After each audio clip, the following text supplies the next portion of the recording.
자, 지금부터 제가 말씀드리는 사항을 잘 들으시고 스스로에게 대답해 보시기 바랍니다. 첫째, 죽음은 인생의 끝이며 그 뒤에는 아무것도 없다. 동의하십니까? 반대하십니까? 둘째, 모든 인간들의 주요 동기는 돈이며 만약 그렇게 보이지 않는다면 그것은 위선을 행하고 있는 것이다. 셋째, 그러므로 돈을 위하여 경쟁하는 것이야말로 최고로 현명한 방법이다. 넷째, 인간은 자력으로 살아가야만 한다. 자신 외에는 아무것도 믿거나 의지해서는 안 된다. 다섯째, 사랑이란 개념뿐이다. 객관적인 실체는 없다. 여러분들은 몇 가지 사항에 동의하십니까? 이 질문의 내용들은 스카펙 박사의 저서 거짓의 사람들에 나오는 내용입니다. 이 거짓의 사람이라는 책은 악과 악의 원천인 사탄을 폭로한 책입니다.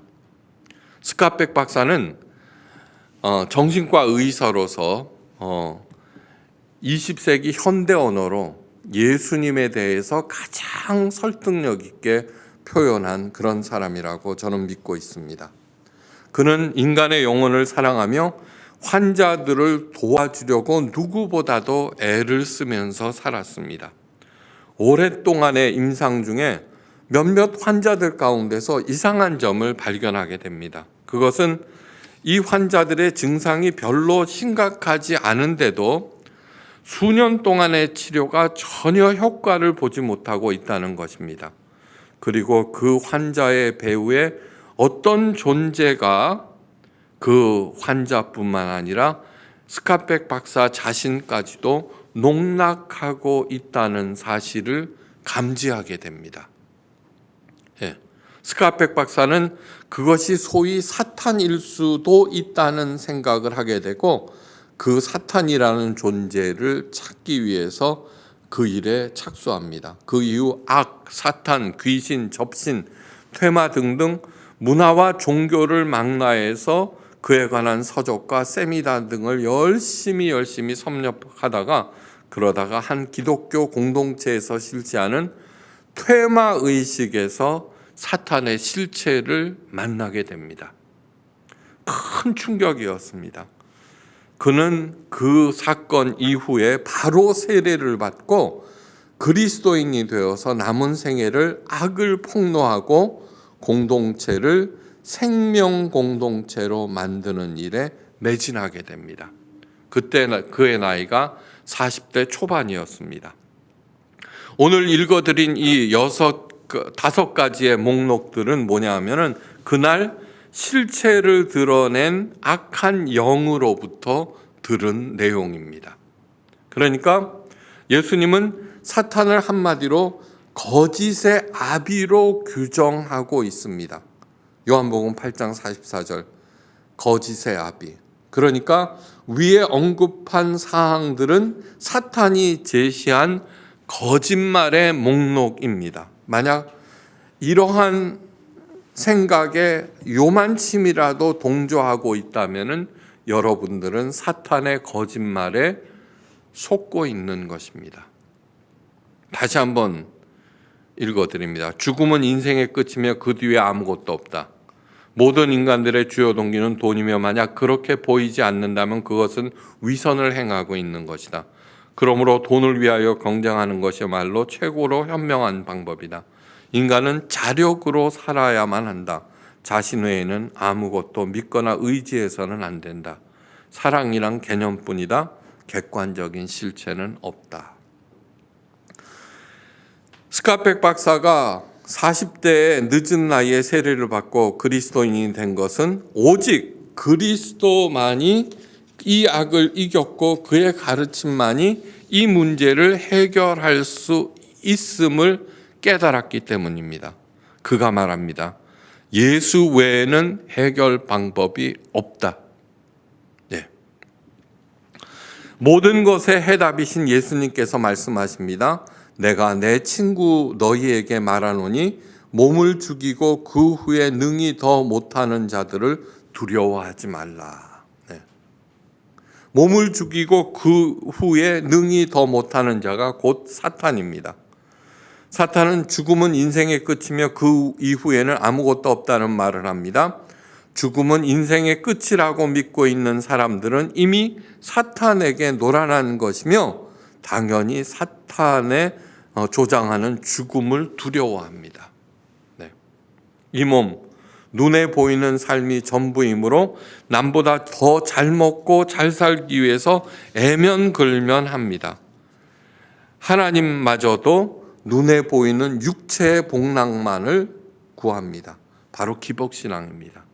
이 기복신앙, 하나님을 잘 섬겨서 현세적인 복을 받아야 되겠다고 생각하는 이 기복신앙은 기독교의 옷을 입힌 사탄의 조장에 노란한 결과라는 사실을 직시하셔야 합니다. 현세의 삶에서 남보다 더 잘 먹고 잘 살기 위해서 애명글면하는 삶. 네. 그래서 사도 바울은 에베소서 6장 12절에 이렇게 얘기합니다. 우리의 씨름은 혈과 육을 상대하는 것이 아니요 하늘에 있는 악의 영들을 상대함이라. 예. 그 환자와 환자의 배후에서 그 환자를 농락하고 스카펙 박사까지도 농락하고 있는 뭐예요? 눈에 보이지 않는 사탄의 실체를 보실 수 있어야 합니다. 네. 그래야지 노란하지 않습니다.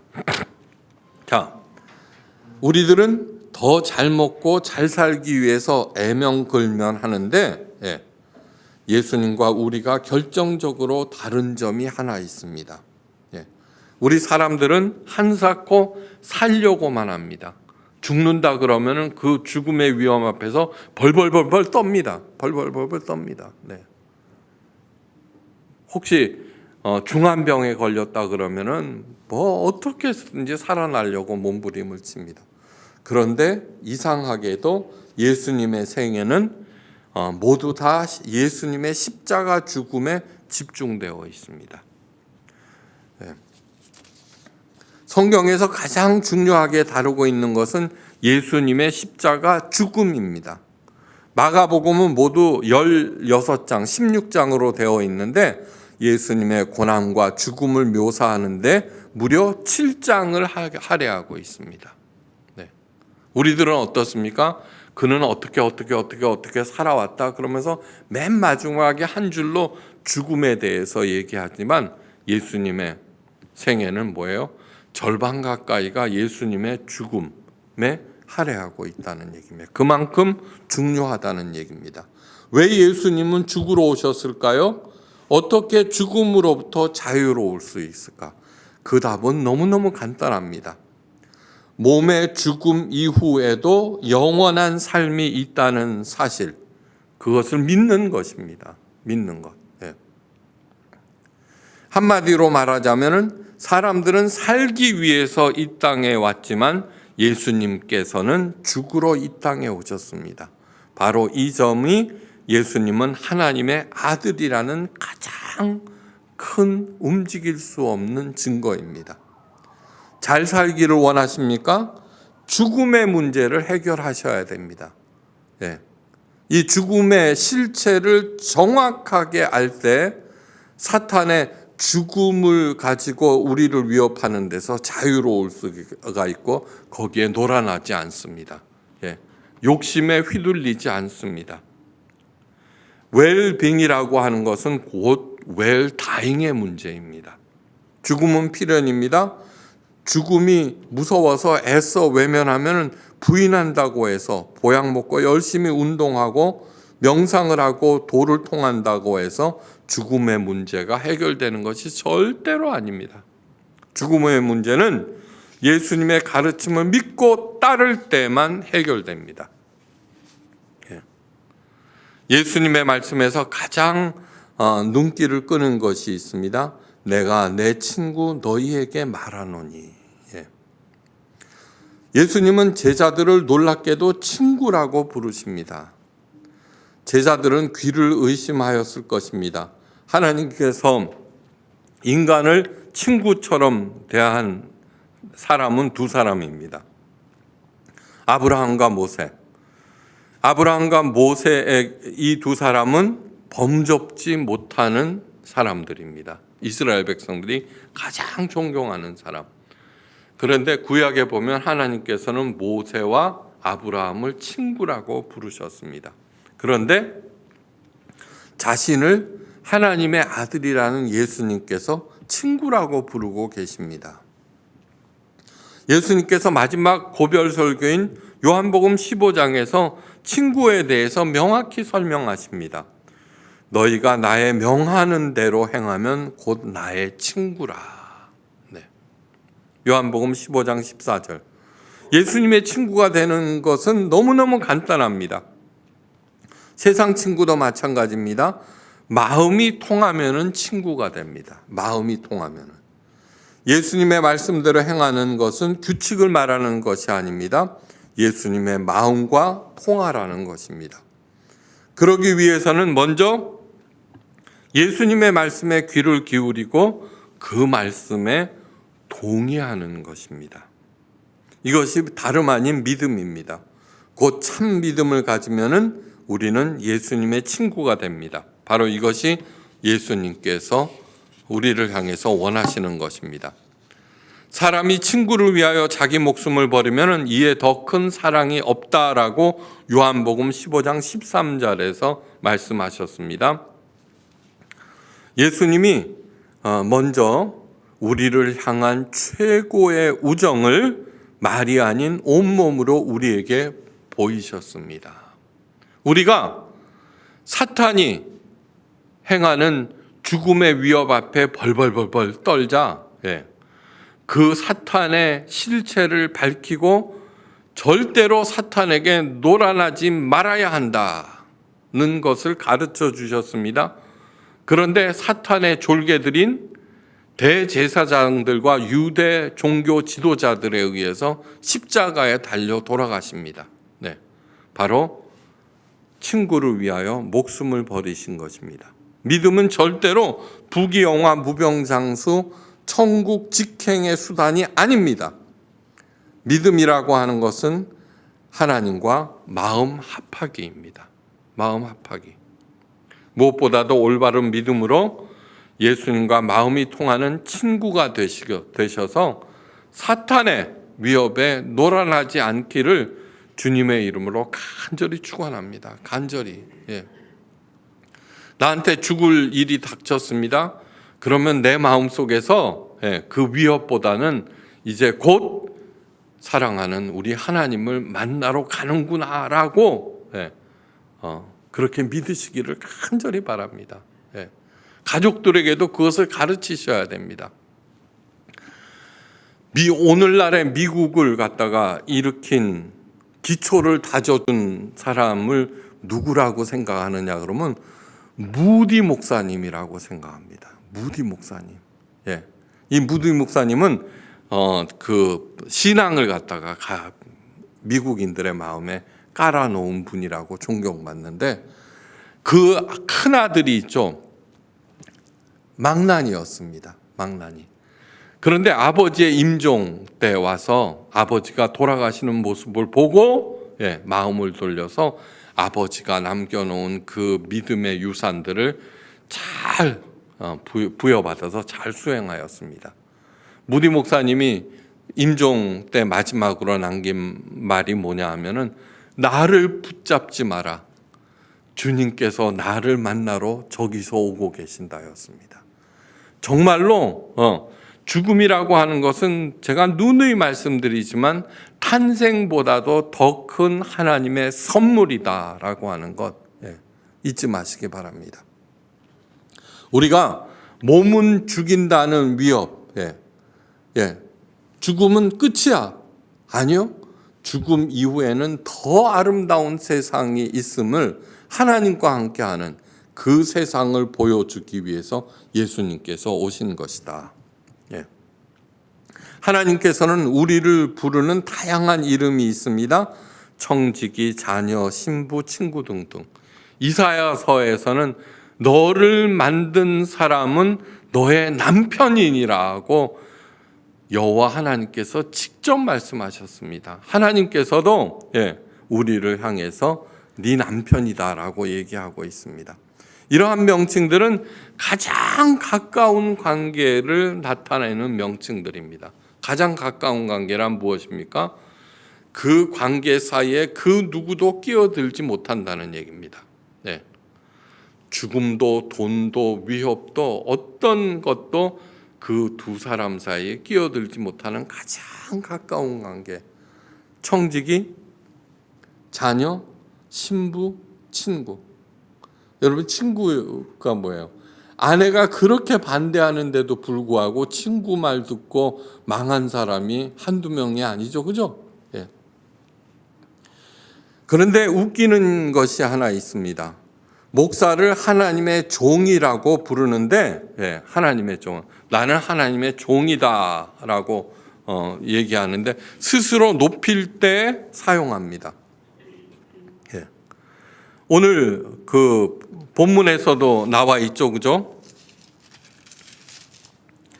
제자가 그 선생보다 또는 종이 그 상전보다 높지 못하다 그렇게 얘기하는데 여러분들에게 묻겠습니다. 자녀나 신부나 친구가 높습니까? 종이 높습니까? 물어보나 마나입니다. 그죠? 물어보나 마나입니다. 자녀가 높고 신부가 높고 친구가 높습니다. 종은 낮습니다. 그런데 자기를 높인답시고 그래갖고는 스스로 종이라고 부르면서 교인들은 그 앞에서 쩔쩔매게 됩니다. 그것은 무엇이냐면은 주인집 도련님이 종이 힘이 세다고 돌쇠가 힘이 세다고 그 앞에서 쩔쩔매고 있는 꼴하고 똑같습니다. 얼마나 많은 교회의 에너지가 이와 같은 비본질에 낭비되고 있는지 말을 못합니다. 여러분, 담임 목사에게 잘 보이기 위해서 교인들이 정말 출혈 경쟁을 하는 걸 저 수도 없이 보았습니다. 그래서 포이에마 교회를 세운 것입니다. 여러분들에게 묻습니다. 교회가 중요합니까? 교인이 중요합니까? 교회가 하나님의 자녀인 성도들을 올바로 세우기 위해서 교회가 존재하는 것입니다. 그런데 하나님의 자녀들인 성도들을 교회를 섬기게 하고 교회를 갖다가 이거 하는데 월급 안 주는 영업 사원으로 동원되는 그런 교회가 동원하는 그런 교회가 얼마나 많은지 모릅니다. 교인들이 낸 헌금들을 어떻게 해요? 하나님의 종이라고 하는 사람이 청지기도 아닙니다. 종입니다. 그걸 횡령하고 얼마나 많은지 그 비리를 이루 헤아릴 수 없이 많습니다. 모두 다 내가 누구인지 모르기 때문입니다. 내가 누구인지 모르기 때문입니다. 종교가 인류에게 도움이 되었습니까? 불행히도 대체로 아닙니다. 무서운 폐해와 상처를 남겼습니다. 가장 무자비한 싸움은 종교 전쟁입니다. 여기에 어떤 종교를 막론하고 공통점이 있습니다. 그 종교 지도자들이 스스로 높였을 때입니다. 제사장 그룹과 바리새인들이 하나님의 대리인으로서 백성들에게 군림하였을 때 예수님께서 오셨습니다. 교황이 하나님만큼 높여졌을 때 그 폐해가 가장 컸습니다. 전쟁은 인간의 육체와 정신을 파괴하는데 왜곡된 기독교는 그 영혼마저 파괴시켜 버립니다. 바로 사탄이 가장 원하는 바입니다. 내가 누구인지 하나님 앞에서 누구인지 분명하게 알아서 거짓 종교 지도자들과 사탄에게 놀아나지 않기를 진심으로 바랍니다. 사도 바울이 이런 말을 합니다.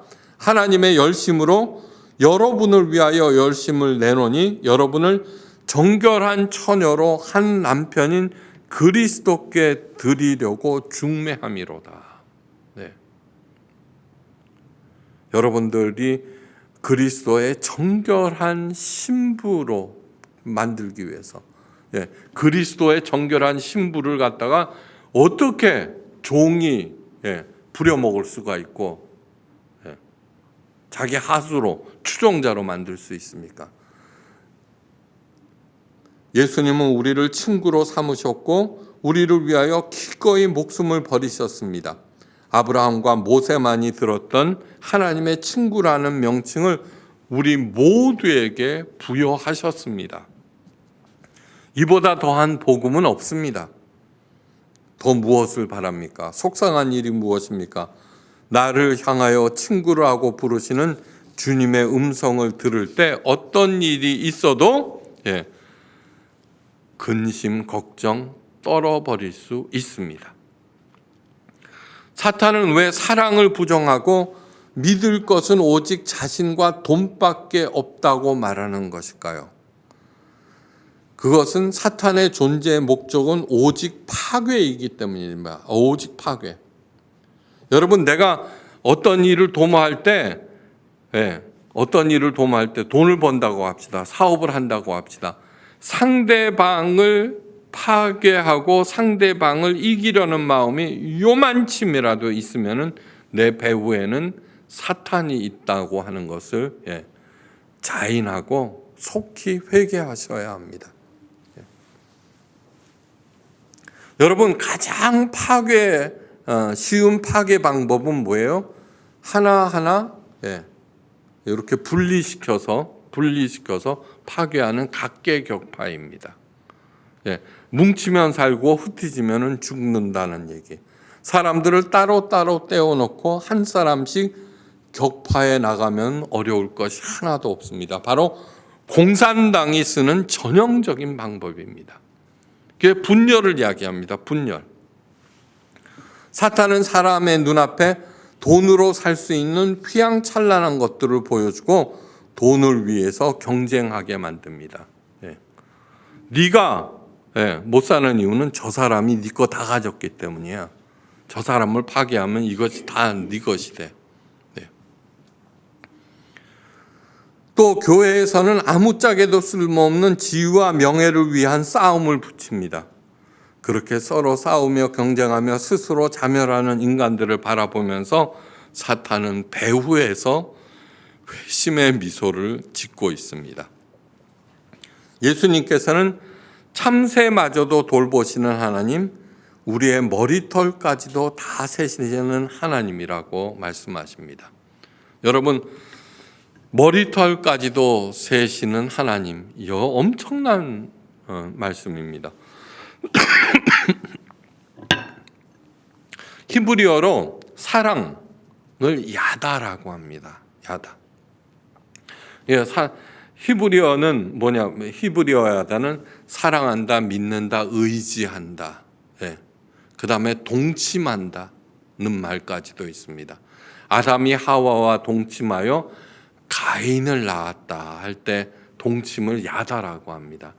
그 다음에 머리털까지 세시는입니다. 히브리어 야다는 뭐냐 그러면 사랑의 총체적인 것을 얘기합니다.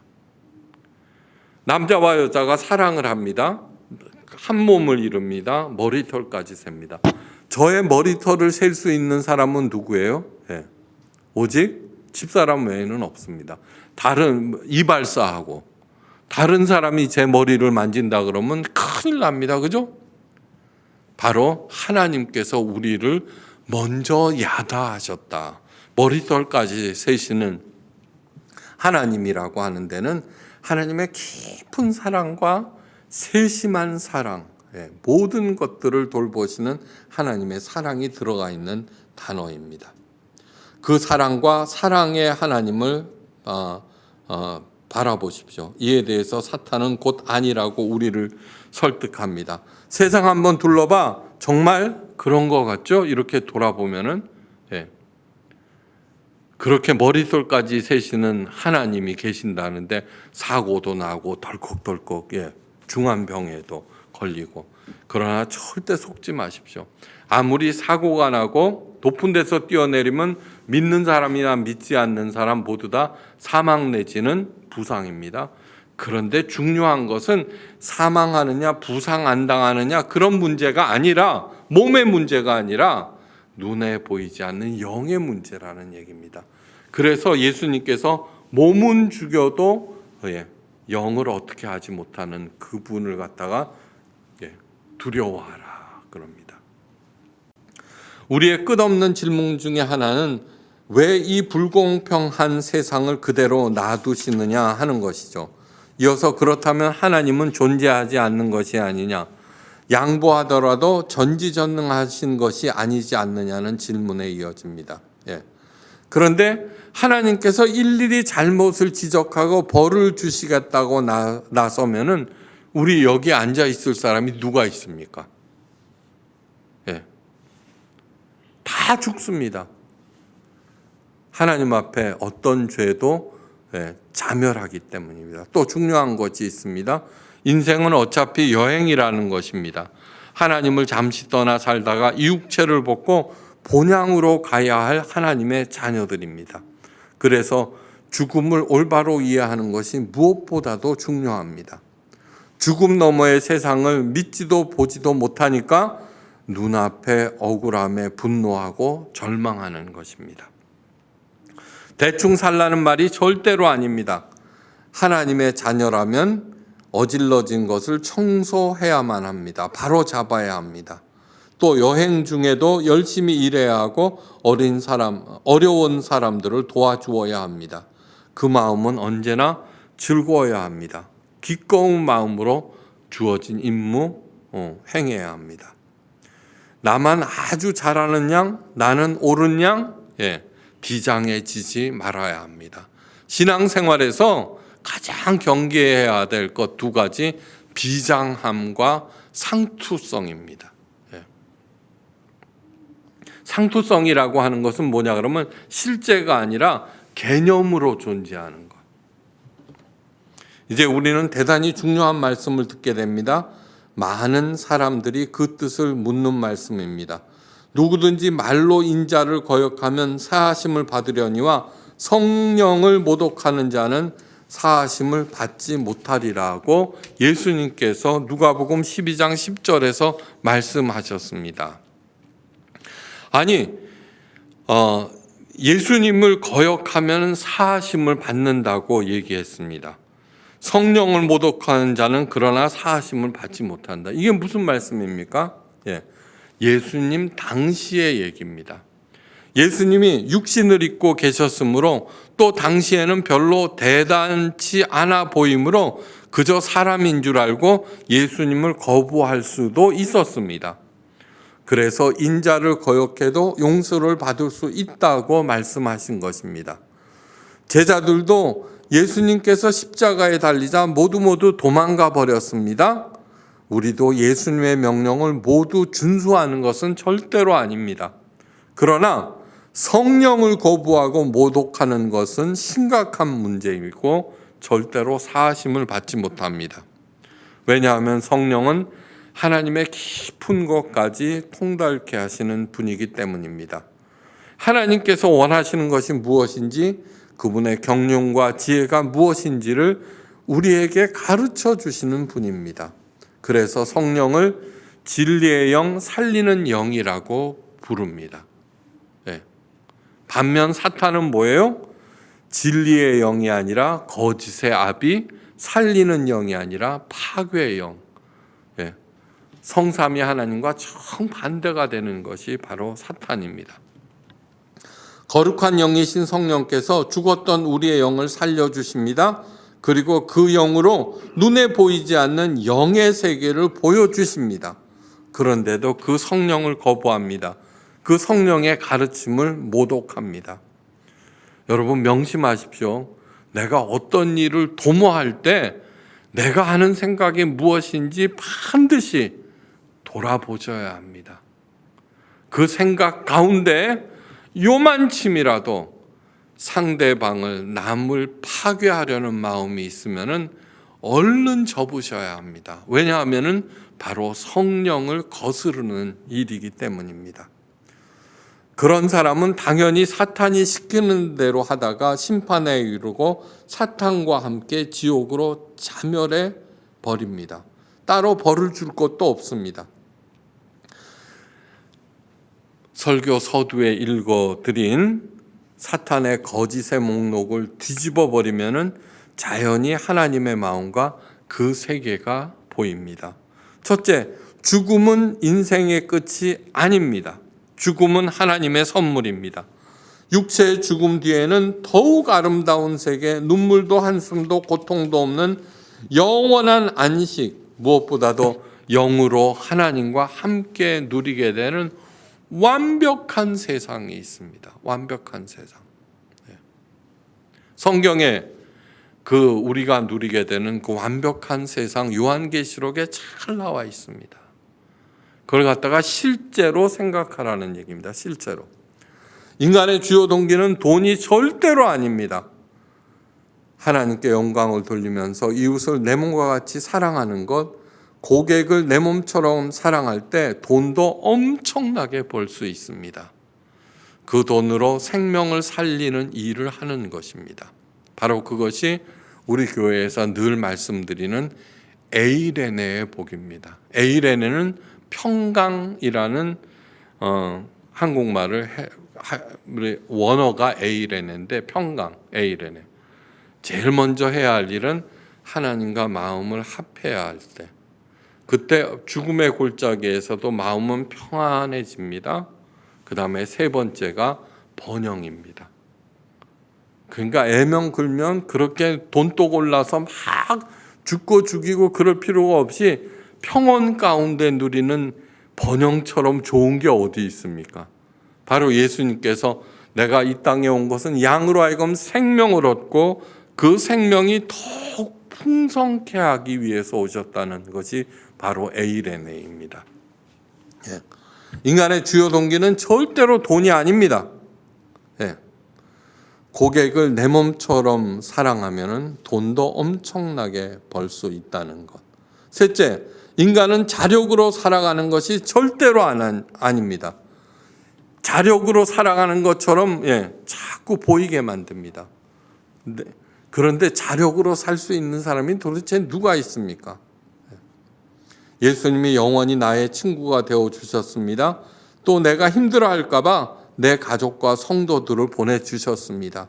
서로 사랑하면서 도우면서 살면 힘들 것 하나도 없습니다. 그것이 바로 무엇이에요? 원망과 지적 대신에 칭찬과 감사. 이 표현은요, 은퇴할 때까지 계속되고 여러분들의 삶이 지속될 때까지 여러분의 마음에 있기를 간절히 바랍니다. 교회 표가 뭐예요? 전부 다 전도 폭발 그런 거죠, 그죠? 아니요. 왜냐하면은 하나님의 복이라고 하는 것은 주위 사람들을 통해서 오기 때문입니다. 이 세상에서 가장 나쁜 것 중에 하나가 뭔지 아십니까? 못마땅하게 생각하는 것. 그러면서 자기가 참았대요. 말 안 한다고 참는 거예요. 얼굴에 다 써 있죠? 얼굴에 다 써 있어요. 강하지도 알고 애도 압니다. 그래 놓고 팍 폭발해 놓고 그동안에 참아왔다. 절대로 아닙니다. 하나님의 복을 누릴 수가 없습니다. 인간은 자력으로 살아가는 것이 아니라 더불어서 함께 살아가는 것이다. 넷째, 사랑은 환상이나 개념이 아니라 실체입니다. 실체. 하나님 앞에서는 참새 한 마리, 꽃 한 송이로도 잊어버린 바 되지 아니합니다. 나는 참새보다도 훨씬 귀한 존재입니다. 나를 위해서 하나님의 아들이 십자가에 달리셨습니다. 하나님의 사랑의 실체를 보이셨습니다. 빛과 소금의 역할을 하라 그랬죠. 많은 교회에서 전도 얘기를 하는데 아니요. 내 사랑하는 아내와 남편에게 빛의 역할을 하는 게 가장 밝은 빛입니다. 전도 아니요. 그거는 하든지 말든지 상관없습니다. 부부 사이가 좋고 그러면은 전도 저절로 됩니다. 제가 결혼식 할 때마다 드리는 것 중에 엄마는 아빠만 좋아해. 아빠는 엄마만 좋아해. 그 소리를 할 때마다 자녀들에게 그 유산을 2만 달러씩 나눠주는 효과가 있는데, 그것은 그 유산은요 어떤 상황에서도 빼앗기지 않는다는 것입니다. 예. 남편과 아내가 서로 못 잡아먹어서 막 그렇게 하면서 무슨 천국 가겠다고 전도하고 뭐 목사님한테 yar랑yar랑하고, yar랑yar랑하면은 안 되죠. 그런 단어 쓰면은. 예. 절대로 아닙니다. 예수님은 그 영성은 현실에 뿌리박은 영성이다라고 하는 것, 예, 잊어서는 절대로 아닙니다. 사랑은 실체입니다. 개념이 아닙니다. 말이 아닙니다. 네. 예수님과 함께 죽은 사람만이 악과 비본질에 노란하지 않습니다. 그래서 사도 바울이 말합니다. 내가 그리스도와 함께 십자가에 못 박혔나니 그런즉 이제 내가 산 것은 내가 아니요 오직 내 안에 그리스도께서 사신 것이라. 이제 내가 육체 가운데 사는 것은 나를 사랑하사 나를 위하여 자기 몸을 버리신 하나님의 아들을 믿는 믿음 안에서 사는 것이라. 갈라디아서 2장 20절입니다. 예수님께서는 이 땅에 죽으러 오셨습니다. 왜냐하면 죽음 이후에 영원한 하나님과 함께하는 완벽한 삶이 있다는 것을 분명히 알았기 때문입니다. 이 육체, 예수님과 함께 십자가에 못 박으시고 예수님의 죽음 너머의 생명이 여러분들의 온몸에 퍼져서 오늘 이 땅에서도 에이레네의 복을 누리고 베풀다가 나중에 죽음 넘어 영원한 하나님과 함께하는 완벽한 세상에 그 복을 향유하시기를 주의 이름으로 축원합니다. 기도하십니다. 예수님은 이 땅에 죽으러 오셨고 그 참혹한 십자가의 죽음을 통하여 우리에게 최고의 사랑을 보이셨습니다. 어떠한 경우에도 죽음으로 이 세상의 삶은 끝이라는 사탄의 위협에 노란하지 않게 하기 위해서입니다. 예수님께서 주신 부활이 내 삶의 현실이 되어서 어떤 비본질에도 노란하지 않게, 악의 위협에 휘둘리지 않게 우리를 지켜주시고 언제 어디서든지 하나님께서 주신 이 모든 것들을 생명 위에서 바치는 존경받는 리더들 되게 하옵소서. 그리하여 30배, 60배, 100배의 결실을 맺어서 향유하고 끝도 없이 베푸는 우리 모두가 되게 하옵소서. 감사드리며 모든 말씀 우리 주 예수 그리스도의 크신 이름으로 간절히 기도하옵나이다. 아멘.